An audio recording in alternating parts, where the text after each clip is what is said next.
इस कार्यक्रम के पुण्यार्चक हैं स्वर्गीय पंडित श्री रतनलाल जी बैनाड़ा की स्मृति में बैनाड़ा उद्योग लिमिटेड, आगरा।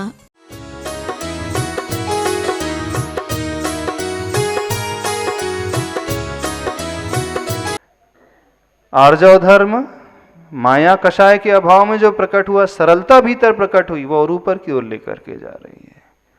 सुचिता, पवित्रता धर्म, उत्तम शौच धर्म, वो हमारे लोभ कषाय के अभाव में प्रकट हो रहा है। तो व्यक्ति जैसे जैसे इन कषायों के भावों को कम करता चले जाएगा, उसके भीतर शुद्धता प्रकट होती जाएगी और उसकी यात्रा अधोलोक से बढ़कर के ऊपर की ओर हो जाएगी। यानी एनर्जी का फ्लो यदि हमारे नीचे की ओर है तो समझना हम अधोलोक में ही जा रहे हैं। एक अधोलोक मरने के बाद जब व्यक्ति पैदा होता है नरकों में, और एक अधोलोक इसी मनुष्य भाव में जीते जी, जब जब वो कषाय से भर रहा है तो समझना उसका जीवन नारकी है। भविष्य में नरक मिलेगा वो अलग है, भविष्य में स्वर्ग में पैदा होगा वो अलग है। जब जब तीव्र तृष्णा लोभ पैदा हो रहा है तो समझना बहुत वो नारकी की भांति जी रहा है। मायाचारी तीव्र कर रहा है, समझना वो तिर्यंश की भांति जीवन जी रहा है। और जैसे ही उसने अपने क्रोध को कंट्रोल करके अपने भीतर वह फॉरगिवनेस की भावना लेकर, क्षमा की भावना, तो समझना स्वर्गीय जीवन जीने लगा। तो स्वर्ग भी, ऊर्ध्वलोक भी हमारे भीतर यहीं रहते हुए है।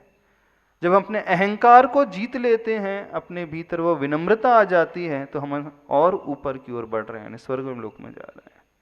माया को छोड़कर सरलता अपने भीतर आ गई तो हमारी यात्रा और ऊपर की ओर। लोभ छोड़ दिया हमने, पवित्रता अपने भीतर आ गई और ऊंचाई में बढ़ने लगे, तो वो ऊर्ध्वलोक की भावना। तो तामे जीव भ्रमत है अनादिते भरमत बिन ज्ञान, ऐसी है ना, तामे जीव अनादिते भरमत है बिन ज्ञान, कि बिना ज्ञान के, ज्ञान के अभाव में मतलब कषायों में वो जी रहा है, अज्ञान में जी रहा है, अहम भाव में जी रहा है। दो प्रकार की भावना होती है, एक अहंकार की भावना और एक ममकार की भावना। अहंकार की भावना में कर्तापन आ जाता है, कर्तृत्व बुद्धि आ जाती है, मैं करने वाला, मैं ऐसा हूं, मेरे बगैर कुछ होता ही नहीं। स्वामी की भावना, स्वामीपना आ जाता है। और ममकार में स्वामीपना आ जाएगा, ये मेरा है, ये परिवार, ये धन, ये वैभव, ये मकान, ये प्रॉपर्टी, वहां ममकार यानी मेरापन। तो सबसे बड़ा हमारा अज्ञान क्या है जीवन का? मैं और मेरापन। मैं से अहंकार और मेरापन से मतलब ममकार, स्वामित्वपना। तो ये दो भावना है जो अहम बुद्धि होती है और स्वामित्व बुद्धि होती है।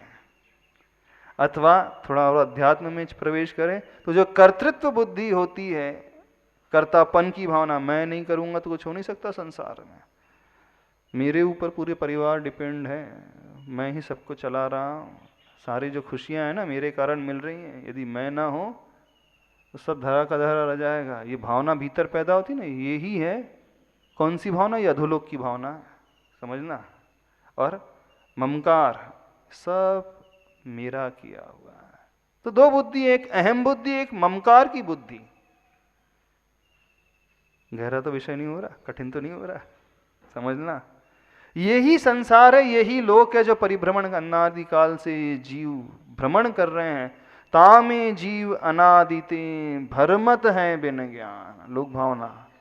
इस तीन लोक में अनादिकाल से परिभ्रमण जो चल रहा है, ट्रांसमाइग्रेशन जो चल रहा है, यानी एक गति से दूसरी गति में, यहाँ मरा दूसरी जगह पैदा हुआ, वहाँ मरा, फिर जब नरकों में पैदा हुआ, नरकों से मरा, फिर पशु बन गया, पशु से मरा, फिर और निगोदिया आदि में पहुंच गया, फिर वहाँ से मरा, फिर चीटी खटमंड आदि में पैदा हो गया, कैसे कैसे करके मनुष्य आदि बना, और यहाँ अहंकार से भरा तो फिर नीचे चला गया।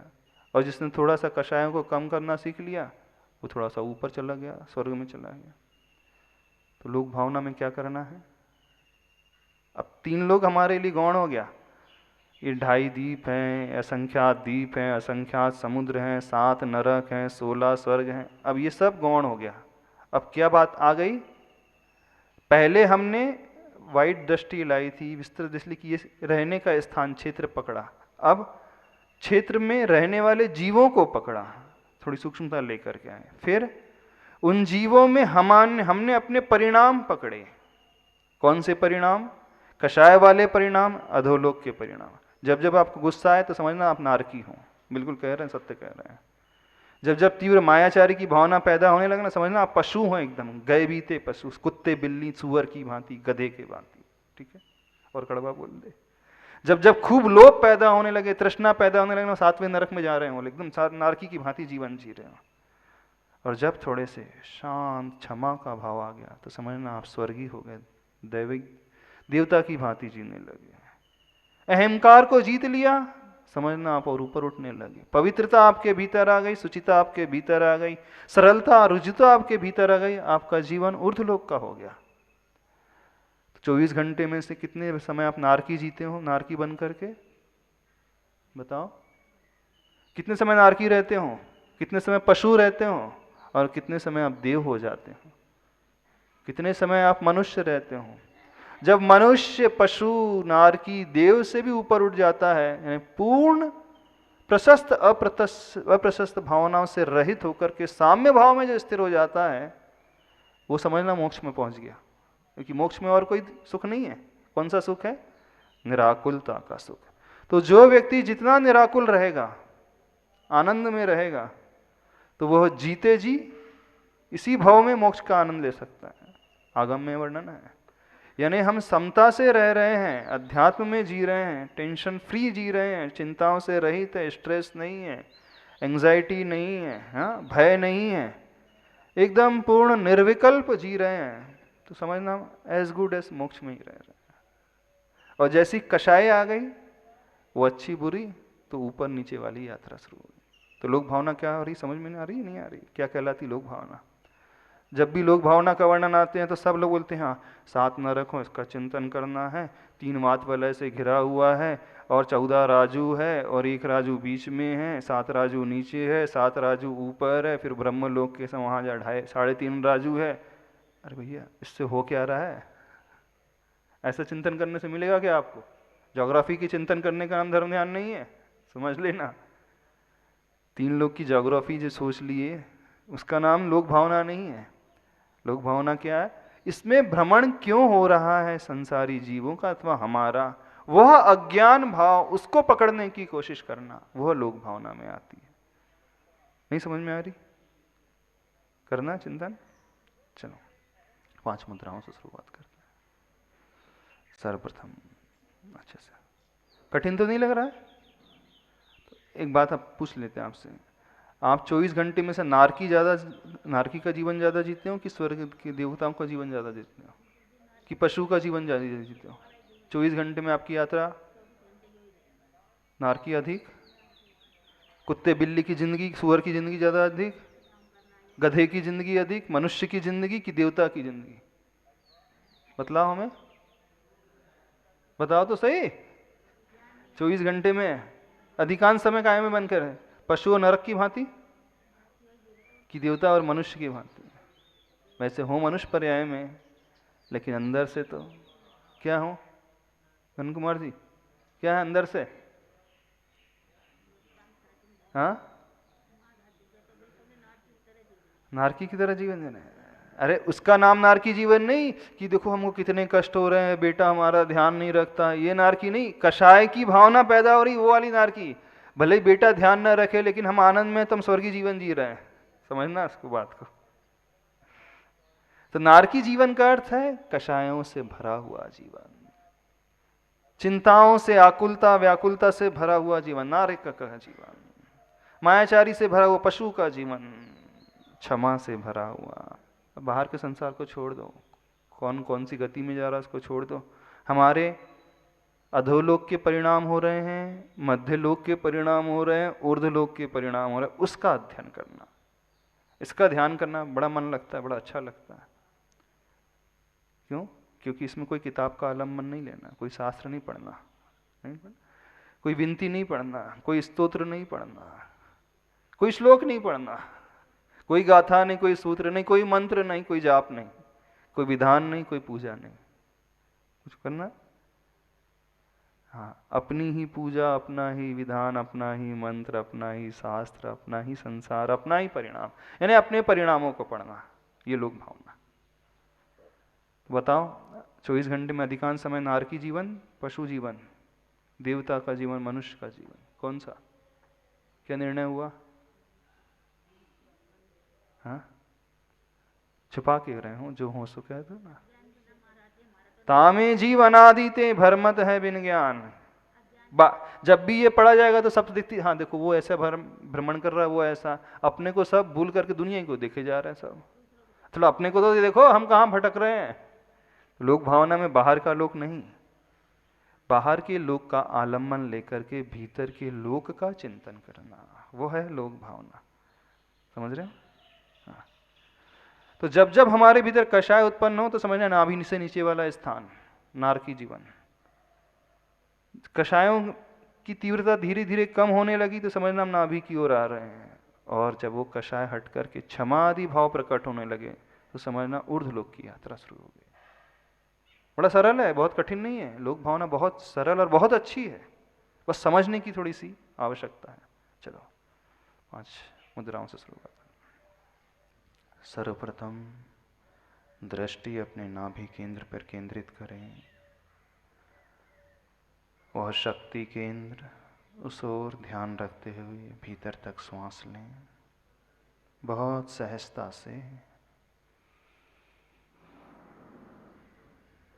पूरक के माध्यम से उसे पेट में रोक करके रखें। जब श्वास भीतर जाएगी पेट बाहर आएगा, कुंभ का आकार लेगा। कुंभक को करते हुए श्वास को रोकें। धीरे धीरे श्वास को बाहर जाने दें रेचक के माध्यम से। सारा ध्यान अपने नाभि की ओर, वो हमारे शरीर का सेंटर पॉइंट। ओम के स्मरण पूर्वक श्वास भीतर लें और हम के स्मरण पूर्वक श्वास को बाहर आने दें। दृष्टि हृदय की ओर केंद्रित करें, आनंद केंद्र की ओर। बड़े प्रेम भरे भावों से श्वास को भीतर लें। मन के सारे विकल्पों को छोड़ करके सिर्फ अपने ओर ध्यान रखते हुए इस प्राणायाम को करें। शक्ति के अनुसार रोक करके रखें, धीरे धीरे बाहर जाने दें। थोड़ी देर के लिए अपने साथ हो जाएं, सारे विकल्पों को छोड़ करके अपने शरीर, अपने वचन और मन को एकाग्र करें। अब दृष्टि विशुद्धि केंद्र कंठ की ओर लेकर के आए। गहरी श्वास भीतर खींचें, हल्का सा शीतलता का एहसास श्वास भीतर जाते समय। आरंभ के स्मरण पूर्वक श्वास को बाहर आने दें। हमारे शरीर के एक एक केंद्र, इन्हें जागृत करें। दृष्टि माथे के बीचों बीच उस आज्ञा चक्र की ओर रखें। ज्ञान केंद्र ऊपर की ओर ऑक्सीजन को खींचें। ओम के स्मरण पूर्वक और अरहम के स्मरण पूर्वक श्वास को बाहर जाने दें। अब दृष्टि सिर के सबसे ऊपरी भाग ब्रह्मरंध्र की ओर लाएं। गहरी श्वास ऊपर तक लें। शक्ति के अनुरूप रोक करके रखें, बाहर जाने दें।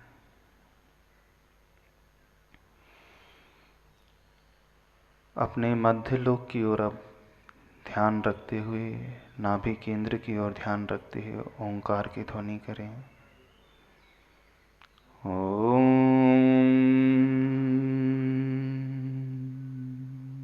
धीरे धीरे इसकी ध्वनि और उस प्रतिध्वनि को सुनने की कोशिश करें। उस रेजोनेंस साउंड को अपने भीतर सुनने की कोशिश करें। ओम परम शांति। ओम अरहम परम शांति।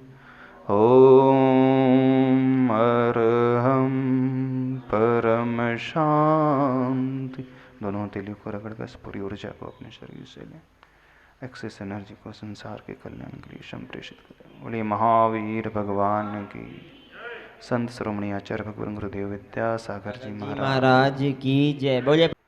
कामना यदि है तो वह सांसारिक व्यक्ति कहलाता है। मनुष्य की भी इच्छाएं होती है, राजा है उनकी भी इच्छाएं होती हैं, अस्त्र शस्त्र वस्त्र आदि हैं, तो ये कहीं ना कहीं इच्छाओं के प्रतीक है। व्यक्ति अस्त्र रखता है, शस्त्र रखता है, वस्त्र पहनता है, या तो उसके भीतर लज्जा होती है, अथवा भय होता है, अथवा विकार होता है, अथवा कोई भावनाएं होती हैं, इच्छाएं होती हैं सांसारिक विषयों को लेकर के। तो भगवान वो कहलाते हैं जो इन इच्छाओं से, राग द्वेष से, आसक्ति से, क्रोध मान कामना काम आदि की भावना, इनसे रहित तो होते हैं। फिर वो कोई भी हो XYZ, वो भगवान की श्रेणी में आ जाएंगे। अब रही जैन धर्म की बात, तो जैन धर्म में जो 24 तीर्थंकर हुए हैं, आदिनाथ से लेकर महावीर तक, अथवा अन्य भी जो महापुरुष हुए हैं, जब उन्होंने दैगंबरी दीक्षा ग्रहण कर ली, समस्त परिग्रह को त्याग कर दिया, ध्यान के बल पे कर्मों को क्षय प्राप्त करा दिया, निर्जरा हो गई और मोक्ष को प्राप्त कर ली, तो भगवान हो जाते हैं। तो जैन आगम यह कहता है, हनुमान जी भी जो थे, उन्होंने एक बहुत कठोर तपस्या की थी, ऐसे ही अपने समस्त राग द्वेष के ऊपर विजय प्राप्त की थी। तो उन हनुमान जी को पूजना है जो वीतरागी हैं।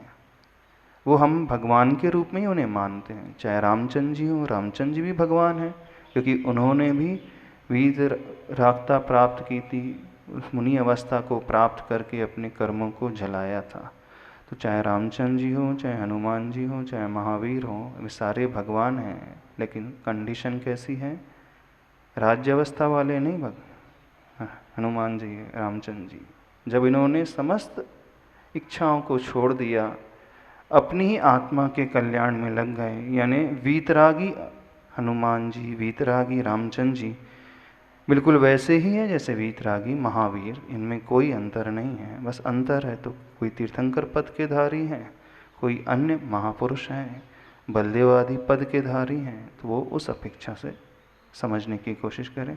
तो जहाँ हनुमान जी की वीतरागी छवि वाली प्रतिमा मिल जाए, मांगी तुंग यदि गए हो तो वहाँ पे प्रतिमा है हनुमान जी की, पर उनका नाम लिखा है श्री शैल, क्योंकि हनुमान जी का नाम क्या था? शैल भी नाम था उनका, पर्वत की भांति थे। तो वैसी अवस्था, पूर्ण निर्विकृति की अवस्था, अपनी आत्म ध्यान की अवस्था, वो पूज्य मानी जाती है, उसे पूज लें, कोई बाधा नहीं है। लेकिन जहाँ सरागता हो, सरागता से मतलब इच्छाएं हों, जैसी सांसारिक व्यक्तियों में होती है वैसी उनमें भी हो, तो वह पूज्यता को प्राप्त करने में अभी थोड़ा सा समय लगेगा। बस इस बात को थोड़ा सा ध्यान दें। आगे चलते हैं, विषय बढ़ाते हैं। 12 भावनाओं का वर्णन चल रहा था, उन्हीं का आलम्बन लेकर के अपन ध्यान कर रहे हैं। लोक भावना होगी, उसके पश्चात 11वीं नंबर की भावना आती है बोधि दुर्लभ भावना। दुर्लभ शब्द शायद आप जानते होंगे, रेयरिटी में प्रयोग होता है, जिसे हम कहते हैं बहुत रेयर है, बहुत कठिनाई से प्राप्त करने योग्य है, वह दुर्लभ कहलाता है।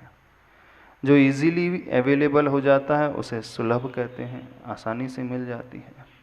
तो एक भावना आ रही है बोधि दुर्लभ भावना, उसका नाम है, उसका अर्थ है कि हमें जो मिला है हम उसका इम्पोर्टेंस समझें, उसकी कीमत पहले आके। जब तक हम अपनी कीमत नहीं समझेंगे, हमें कितनी कठिनाई से प्राप्त हुआ है, तब तक हम अपना जीवन सुधार ही नहीं सकते। जितने लोग भी गलत दिशा में कदम बढ़ाते हैं दुनिया में, पाप की ओर वृत्ति जो करते हैं, इधर उधर गलत कार्य करते हैं, व्यसनों में डूब जाते हैं, वह अपनी कीमत नहीं समझते, अपनी वैल्यू नहीं समझते। तो we should first know how valuable we are, हम कितने वैल्यूएबल हैं, हमारा इम्पोर्टेंस कितना है जिंदगी में। जैसे जो कीमती वस्तु होती है उसकी केयर बहुत अच्छे से होती है। आपके पास हीरे होंगे, सोने चांदी की ज्वेलरी होगी, आप बहुत केयर करोगे, इसकी अच्छे से रखोगे, लॉकर में रखोगे, ध्यान रखोगे। और जो आर्टिफिशियल ज्वेलरी होती है उसे भी लॉकर में रख के आते हो बैंक में, कोई नहीं रखता होगा जहाँ तक हम समझते हैं। आर्टिफिशियल तो छोड़ दो, एक बेंटेक्स की ज्वेलरी आती है 1 ग्राम सोने वाली, उसको भी शायद लॉकर में नहीं रखते होंगे।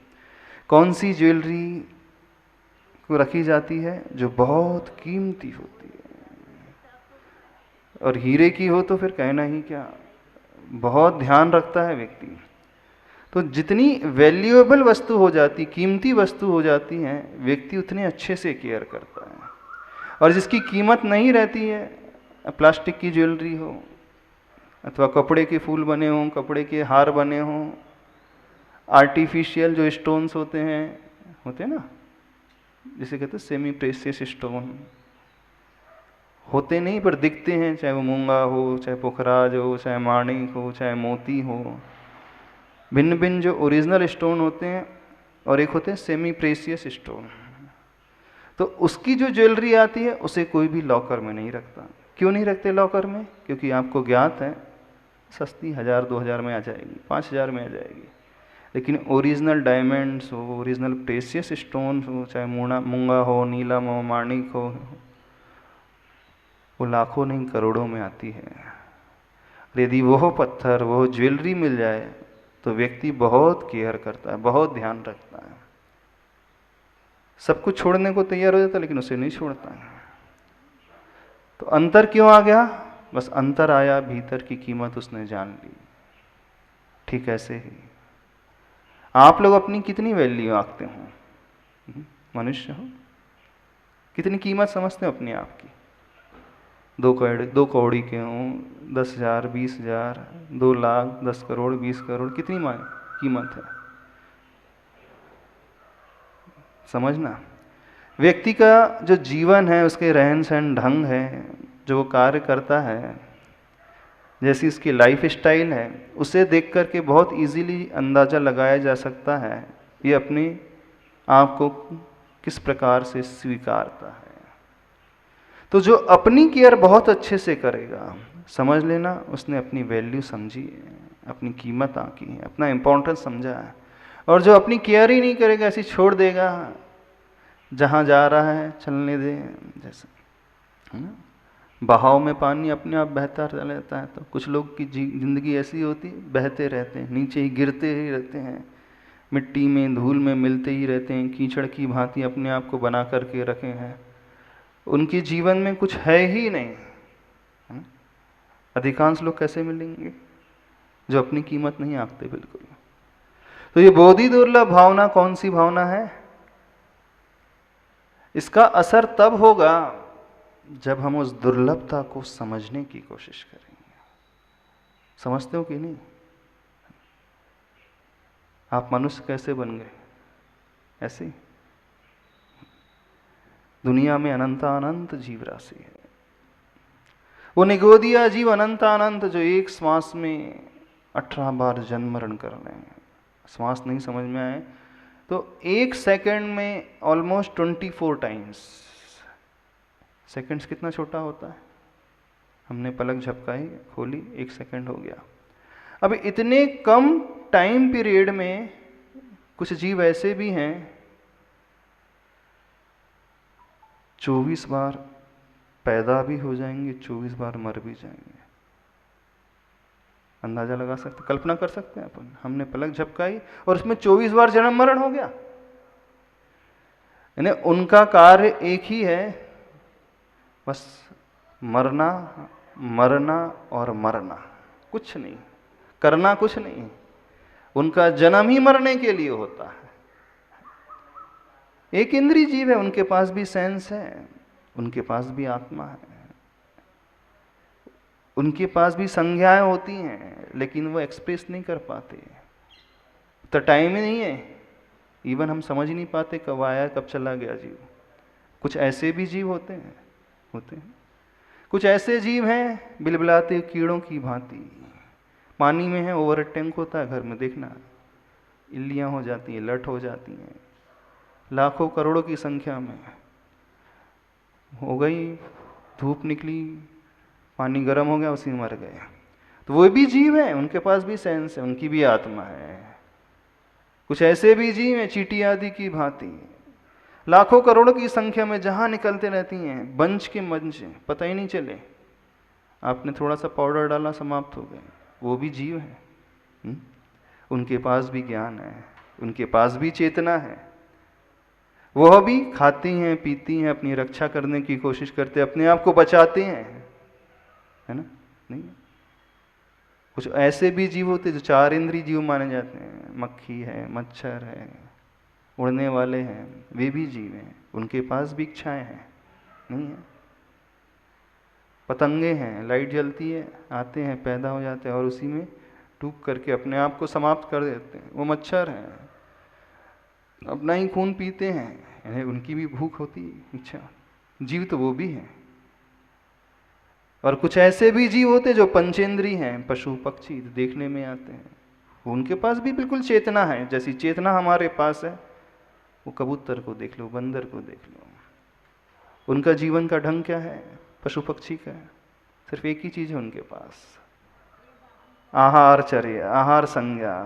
बस दिन भर वो भोजन ही तलाशते रहते हैं। गाय, भीड़, बकरी, बंदर से लगेगा नहीं, मैं तो थोड़ा सा समझदार हूँ, विवेकशील हूँ, पढ़ा लिखा हूँ। उन जैसे घटिया जीवों की भांति तो नहीं हो जो गटर में डूब करके अपनी जिंदगी व्यतीत कर देते हैं, वेस्ट कर देते हैं। तो जो ऐसा सोचता है, फिर वो एक पुरुषार्थ अपने भीतर लेकर के आता, नहीं अब मुझे जीवन में कुछ अच्छा करना है, कुछ इस प्रकार से करना है कि थोड़ी सी मेरी एंटिटी जो है कुछ अलग प्रकार से हो सके। मैं उस ऑर्डिनरी लाइफ को नहीं जीना चाहता। जब मुझे कुछ मिला है तो इसका सदुपयोग करूंगा। यानी दुर्लभ भावना को समझ करके वो अपनी लाइफ को पूर्ण तरीके से बदलता है। अपने जीवन को पाप में नहीं बनाएगा, फिर वो अपने जीवन को धर्म में अपने आप ही बनाने लगता है। कोई आकांक्षा के कारण नहीं, कोई स्वार्थ लोभ के कारण नहीं, सांसारिक विषयों के कारण नहीं, धन पैसे की लालच से नहीं, परिवार की लालच से नहीं। क्यों बदलेगा अपने आप को? नहीं, जीवन तो मुझे भी मिला है, लाइफ मेरी भी है, आत्मा मेरी भी है, लेकिन उन्हें एक इंद्रिय निगोद में रहने वाले जीवों से, कीड़े मकोड़ों की भांति जीने से और मेरे जीने में क्या अंतर है? समझ रहे हो कि नहीं? तो उस दुर्लभ भावना को समझो। यानी मनुष्य जो पर्याय मिली है, मनुष्य में भी आप वहां उस देश में जन्मे, उस देश में भी आप उस कुल में जन्मे हो जहां अहिंसा आपको सिखाई जाती है। अपने साथ साथ पर की जीवन की रक्षा का भाव भी जहाँ सिखाया जाता है, अपने साथ साथ हम दूसरों को भी बिल्कुल वैसा ही समझें जैसा हम अपने को चाहते हैं। बस वहीं से वो परिवर्तन स्टार्ट हो जाता है, वहीं से वो धर्म शुरू हो जाता है, वहीं से उसके जीने का ढंग बदल जाता है। तो बोधि दुर्लभ भावना भाने वाला जीव कैसा हो जाता है? बता दें इन नट शेल क्या हो जाता है, कैसे उसका जीवन हो जाता है? आत्मना प्रतिकूलानि परेशान ना समाचरित। यानी जो मुझे अपने लिए अच्छा नहीं लगता, फिर वो दूसरों के लिए बिल्कुल वैसा नहीं करेगा। ना मन से करेगा, ना वचन से करेगा, ना काय से करेगा। क्या क्या करेगा? जो जो मुझे अपने लिए अच्छा लगता है, बस मुझे तो वो करना है ना? आपको अच्छा लगता है कोई आपको गाली दे? नहीं लगता। शायद किसी को भी अच्छा नहीं लगता कोई गाली देता है, बोला तो दुर्लभ भावना वाला जीव है, फिर तू गाली देना छोड़ देगा। क्यों? जैसा मुझे हर्ट होता है, सामने वाले को भी हर्ट होता है। आपको अच्छा लगता है कोई आपसे चीटिंग करे, छल करे, बेवकूफ़ बनाए, आपको ठग जाए? नहीं लगता। तो वो स्वयं ठगना भी छोड़ देगा दूसरों को। आपको अच्छा लगता है कोई आपको मारे, भरी सभा में इंसल्ट कर दे? नहीं लगता है। तो दूसरों की इंसल्ट नहीं करेगा, दूसरों के ऊपर हाथ नहीं उठाएगा। आपको अच्छा लगता है कोई आपकी बुराई करे, आपके पीठ पीछे आपका खूब बदनामी करे? कोई भी व्यक्ति लाइक नहीं करेगा शायद इससे। तो फिर वो अपने आप को भी वैसा बना लेगा। हमें बिल्कुल अच्छा नहीं लगता कोई हमारे बारे में बुरा सोचे भी, तो ऐसा व्यक्ति बुरा सोचना भी छोड़ देता है। समझना उसका जीवन कैसे बदल जाता है। वो बिल्कुल सब कुछ वैसा ही करते चलेगा जाएगा जैसा वो अपने लिए चाहता है। बस इसी का नाम है परिष्कृत हो जाना, आत्मोत्थान हो जाना। बस यहीं से उसकी यात्रा बदल जाती है। तो वो दुर्लभ भावना भाने वाला जीव अपना इंपॉर्टेंस समझ करके अपने एटीट्यूड को, अपने आचरण को, अपने कैरेक्टर को, अपने बोलने के ढंग को, अपने सोचने के ढंग को, अपने रहने के ढंग को, अपनी जिंदगी को पूर्णतः आमूल चूल परिवर्तित कर देता है। और जिसके जीवन में ये आमूल चूल परिवर्तन नहीं आ रहा, वह सिर्फ पढ़ रहा है इन 12 भावनाओं को और कुछ नहीं कर रहा। चाहे वो धर्म कर रहे हो, खूब पूजा कर रहे हो, सब ऊपर ऊपर से चल रहा है, अंदर से कुछ नहीं चल रहा। समझ रहे हो कि नहीं? ये पढ़ा बहुत है शास्त्र में, भाई 12 भावना जिनवाणी में दी ना, सब पढ़ लेते हैं, पर हमने देखा जो रोज पाठ करते हैं उनकी जिंदगी कभी बदलती ही नहीं। तो बड़ा आश्चर्य होता है, ये क्या चल रहा है? सब नाटक ही चल रहा है, कोई नौटंकी चल रही है, ड्रामा ही चल रहा है। धर्म के नाम पर ड्रामा के अलावा कुछ चल ही नहीं रहा, जहां देखो सब ड्रामेबाजी चले जा रही है। आखिर क्या है? किस प्रकार का जीवन बना करके रखा है? अरे संसार तो वैसी नाटक है, संसार तो वैसी दिखावा है। धर्म के क्षेत्र में भी आकर के ही चल लोगे, चालू हो जाएगा तो फिर कहाँ कल्याण होगा? बाहर निकलते ही सब कुछ यही चलता है, लेकिन यहाँ पे आकर के कम से कम हम अपने आत्म उत्थान के बारे में सोचे तो सही। करना है, प्रवचन ज़्यादा हो जाएगा फिर हमको ध्यान नहीं हो पाएगा। चलो एक ध्यान करते हैं बहुत अच्छे से, दुर्लभ भावना समझ करके फिर व्यक्ति के चिंतन कैसे होता है। ज्ञानार्णव ग्रंथ में आचार्य सुखचंद्र स्वामी जी ने बहुत अच्छा तरीका बताया है। कुछ धारणाओं के माध्यम से, पार्थिव धारणा है, आग्नेय धारणा है, जलीय धारणा है, वायवी धारणा है, इन धारणाओं को भा करके हम एक चिंतन करते हैं, भावना भाते हैं और उसके पश्चात उसका जीवन बदल जाता है। कैसा चिंतन? एक ऐसा चिंतन करना कि मेरा जीवन कीड़े मकोड़ों की भांति नहीं है, मेरा जीवन उन पशुओं की भांति नहीं है, मेरा जीवन उन गटर में रहने वाले जीवों की भांति नहीं है। मेरा जीवन तो कैसा है? वैसा है जैसे वे महापुरुष चलते हैं, करते हैं अपने जीवन को बदलाव में, अपने जीवन में इस प्रकार का परिवर्तन लेकर के आते हैं। तो ऐसी भावना भाव, तब मानना अपने 12 भावना का चिंतन करके अपने आप को कुछ बदलना। नहीं तो क्या होगा पढ़ने से? खूब पढ़ी होगी, सबको याद है ना दुर्लभ भावना क्या होती है? बोधि दुर्लभ। अभी बोधि की बात तो बहुत बाद में आएगी। बोधि का मतलब रत्नत्रय, सम्यक दर्शन, सम्यक ज्ञान, सम्यक चारित्र, और उसमें परिष्कृतपना आ जाएगा तो फिर वो संलेखना वाला विचार, समाधि वाला विचार, वो बहुत ऊंची चीज है। वो बहुत बाद की चीज है। वो तब आती है पहले जिसका व्यवहारिक जीवन बदलता है, अच्छा होता है, वो गटर से निकाल करके अपने आप को थोड़ा सा अच्छा बनाता है। गटर से निकालने का मतलब स्नान नहीं करना अकेले, यानी आचरण उसका बदल जाए। तो ऐसे आचरण को लेकर के हम सभी लोग आए। तो ऐसी भावना भाना है। चलो एक बहुत अच्छी भावना भानते हैं। हमें जब मनुष्य पर्याय मिली ही है तो कैसे प्रयोग करना है इसका? एक तो उसका देखना, अब एक बहुत प्रैक्टिकल बात बताते हैं। ध्यान तब होता है जब व्यक्ति का आचरण अच्छा होता है, इस बात को समझ लेना। उसका व्यवहारिक जीवन जब अच्छा होता है, 24 घंटे जब बहुत अच्छे विचार रखता है, अच्छे से रहता है, अच्छे से बोलता है, फिर वह शांति से बैठेगा 10 मिनट भी ना, बहुत अच्छे से उसका मन लगेगा। और जो दिन भर गलत आचरण रखता है और यहाँ आकर के 10 मिनट बैठ जाए, ओम अरम नमा कर ले, नमो रियंताणम, नमो लोए सभ्य साहुड़म कर ले, सब फॉर्मेलिटी चल रही है। सही बात बता रहे हैं, सब नाटक चल रहा है, उससे ज़्यादा कुछ नहीं चल रहा है। तो ये ध्यान में प्रवेश तब पाते हैं हम जब हम अपने व्यवहारिक जीवन को पूर्ण रूप से बदलते हैं। उसके बगैर हम अंदर आ ही नहीं सकते। तो पहली कंडीशन, अपने एटीट्यूड को, अपने व्यवहार को, अपने आचरण को, अपने कैरेक्टर को बदलें। फिर शांति से बैठ कर के वो चिंतन करें जो हम चाहते हैं, पाना चाहते हैं, उस भावना को प्राप्त करना चाहते हैं। तो ज्ञानार्णव ग्रंथ में कुछ भावनाएं आई हैं। पार्थिव वाली भावना, यानी ऐसा चिंतन करना, उसमें तो विशेषकर से बनाया है कि सुमेरु पर्वत में बैठ कर के और हम अपनी आत्मा का ध्यान करें, लेकिन हम वो तरीका नहीं अपनाते, सामान्य से तरीका अपनाते हैं। सभी लोगों को अपने आप को कहाँ बैठाना है? बाहर के उस सम्मेद शिखर की स्वर्णभद्र टोंक में, जहाँ से पार्श्वनाथ भगवान निर्वाण को पधारे हैं।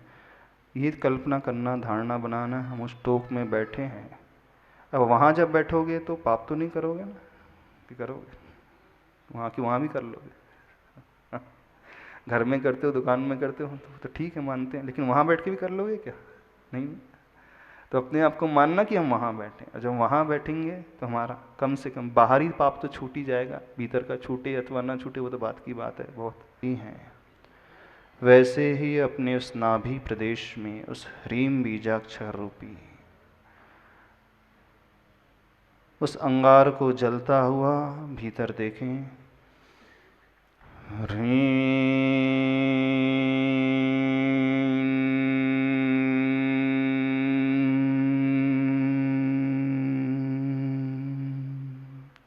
उससे ऊपर उठती हुई लपटों को धारणा के माध्यम से देखने की कोशिश करें।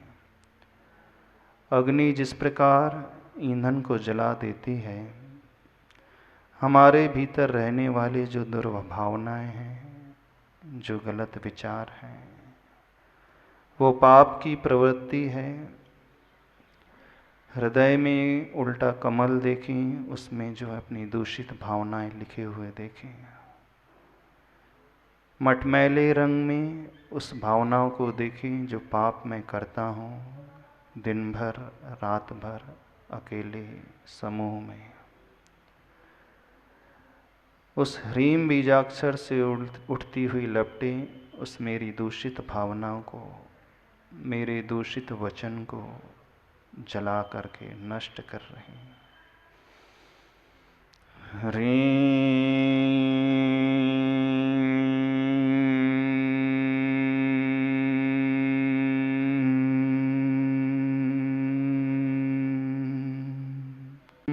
परम शांति। ओम अरहं परम शांति। ओम अरहं परम शांति। दोनों हथेली को रगड़कर इस पूरी ऊर्जा को अपने शरीर से स्पर्शित करते हुए लें।